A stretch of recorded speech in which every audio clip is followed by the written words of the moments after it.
Since 1971, when President Nixon took the United States off what was left of the gold standard, the world has operated under a system of money called fiat. The dollar, the pound, the euro are all government fiat currencies. Fiat is a Latin word meaning let it be so. It is the law that this government currency be money.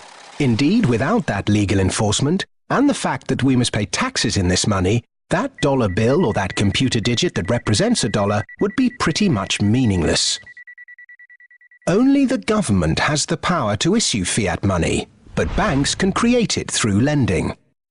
If somebody wants to borrow $10, a bank can create it from nowhere and lend it.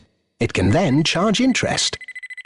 Banks also create money by lending against an asset, such as a house. They're given the deeds to the house, and they create the money out of nowhere and lend it, at interest of course. Over the last 40 years, since this fiat system of money became the global norm, the supply of money has grown exponentially. In fact, we've seen the greatest growth in the supply of money in history. But who benefits? Of course, those that have the power to issue money, governments and banks.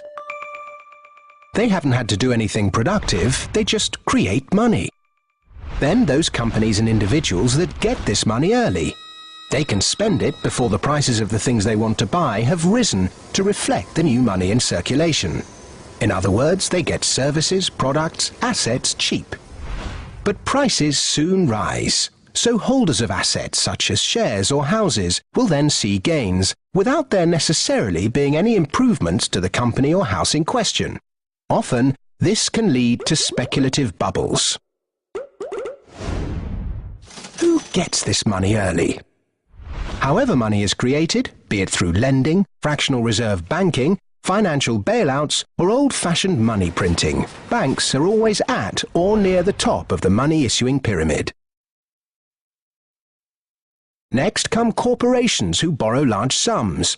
Those on lucrative government contracts for new ventures, particularly overseas. Banks' associate companies and partners.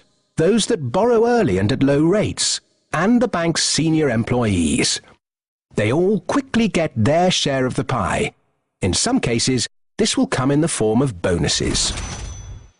But what about those at the bottom of the pyramid? Those on fixed wages or incomes? Those who live in remote areas? Or those with savings?